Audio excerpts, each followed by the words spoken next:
Hey everybody, it's Troy with Ebuzz Central. Today we're going to have a little bit of a different video.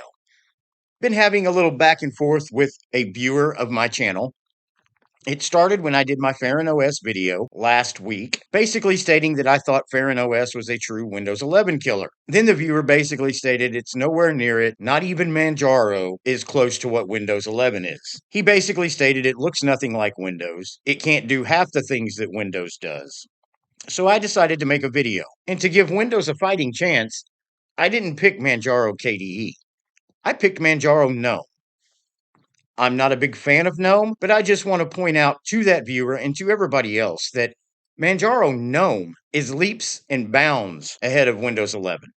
But before we get started, please don't forget to like, subscribe, or follow my channel. It doesn't cost anything, and if you end up not liking me, you can always unsubscribe. If you like the videos and like what the channel's doing, you can support us by buying us a cup of coffee, or better yet, becoming a patron to the channel over on Patreon. Those links are in the description below. So what I've done is I've fired up Windows 11.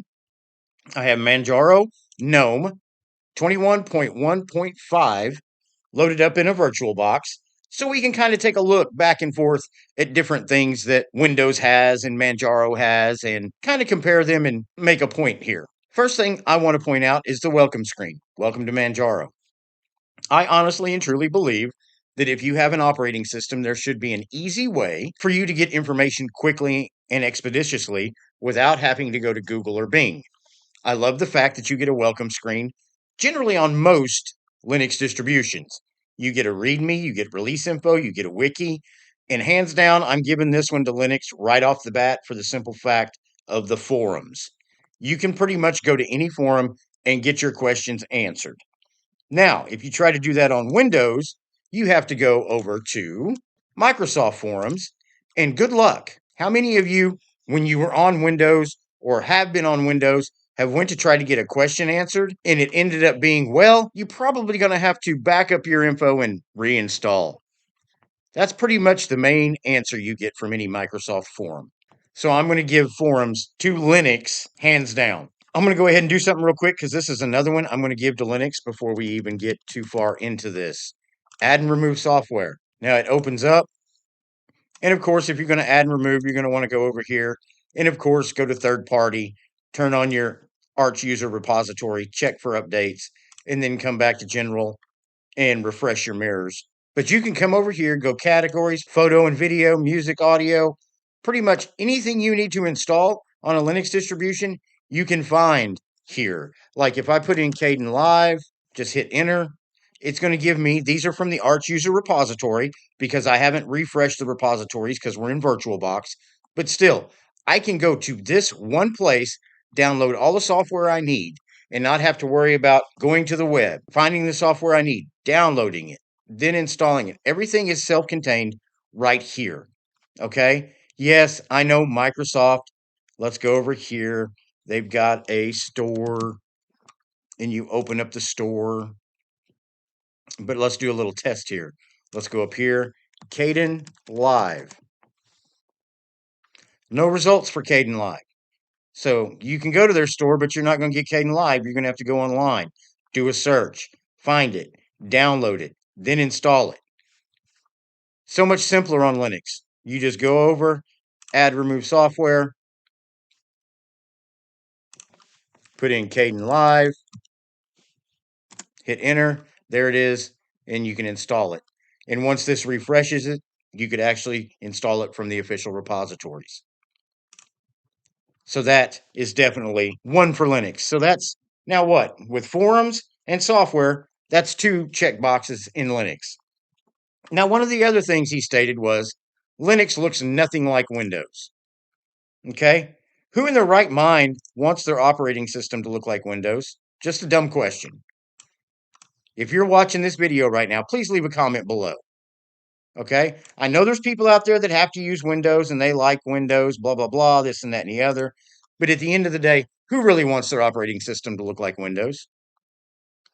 Now, here's Windows File Manager. Yes, it's got pretty icons, but you come over here, you've got Manjaro's. Nice, clean, simple, okay? Another thing I like about Manjaro's is as I start doing work, I don't get a little recent bar here filled with all kinds of crap that just clusters this up over here. I can't deal with that. Maybe that's something you like. I don't like it. Okay, that's just my opinion. Do I want to make these a little bigger? I just drop down, click them up a little bit, and they're a little bigger. Okay, you got to come over here, hit view. Let's go medium icons, or let's go large icons. Oh, those are way too large. Let's go to medium. So I can change that. I can do the same thing that I'm doing over here. Okay, do I need to do a search? Oh, I can do a search right there. And you can do a search over here, or scroll down and whatever you might have drop up here. Either way, okay? If I were doing this in KDE right now, there would absolutely be no competition.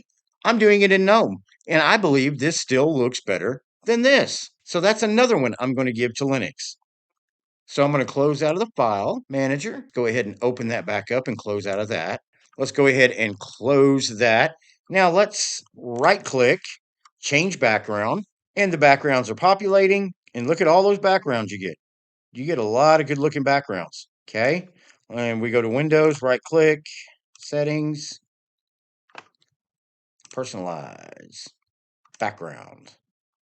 Of course, you get different backgrounds here, but you also get themes that go along with it. Nothing major. You can also do that in Linux. I mean, for out of the box, being able to change something quickly, Windows probably does have hands up on the GNOME version.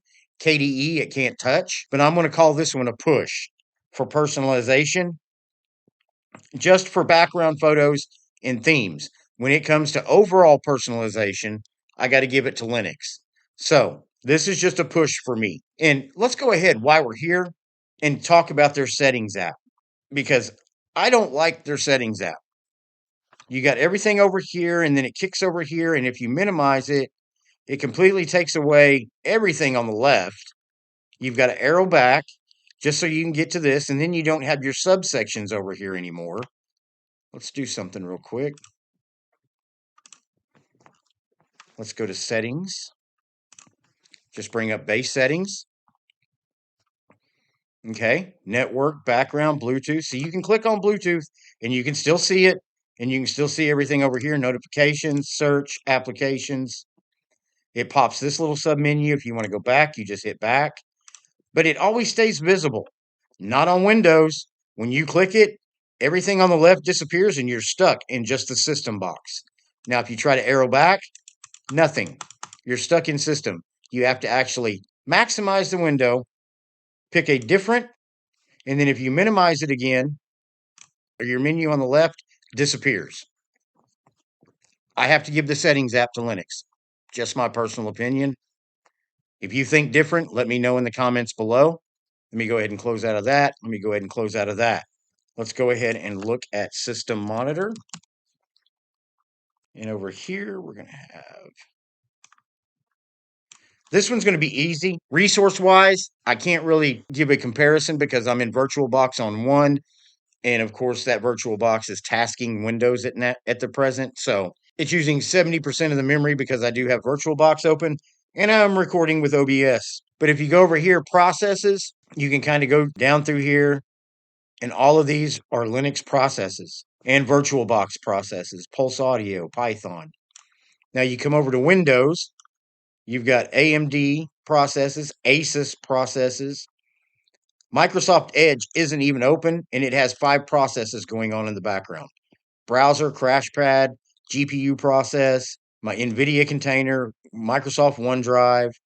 Search. I've got 2 search processes, Runtime Blocker and Search, they're green-leafed, but they're still using memory.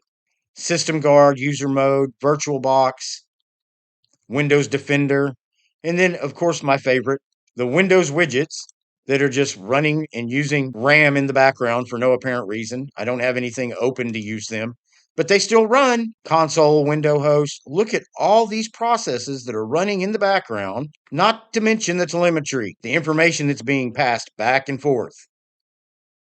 So I'm going to go ahead and scroll back up. Resource usage, RAM usage. Hands down, goes to Linux. I don't care. If you want to argue with me, put it in the comments below. But anybody who uses Linux knows that that is a given, hands down. That's just a few things, guys. I could go on and on and on. I'm just not going to do it because I don't think you guys would continue watching the video. And I think you would end up getting bored with me saying how good Linux is over Windows. Let's just put it this way. If you're a gamer and you're somebody that has to use proprietary software, Adobe, Microsoft apps that you have to have on your system, or maybe you're using CAD software that you can't get on Linux, that's the only reason you're trapped in Windows. If you're not using any of those and you're not gaming, there's no reason not to switch to Linux. One, for privacy, two, for performance, and three, for the freedom. It's open source. It's not tracking you. It doesn't cost a penny for you to use it. And it's fully customizable. You can make it look any way you want. So, in closing, there will be people that die on the sword for Microsoft, just like there will be people that die on the sword for Mac OS. There will be people that die on their sword for Linux. At the end of the day, honestly, use what you're comfortable with, but at the same time, don't sacrifice your security or your personal information to do so. If you're not gaming and you're not trapped into using Adobe products or products that are only available on Windows, download a version of Linux, maybe an Ubuntu, maybe a Linux Mint. Give Manjaro Gnome a try. Throw it on a USB. Give it a shot. My personal opinion is you'll never go back. Let me know what you think in the comments below. Before you go today, please do me a favor. Like, subscribe, or follow my channel. Doesn't cost anything. If you end up not liking me, you can always unsubscribe. If you like the video and like what the channel's doing, you can support us by buying us a cup of coffee, or maybe even better, becoming a patron to the channel over on Patreon. Those links will be in the description below. Thank you for watching the video, and I will see you in the next video.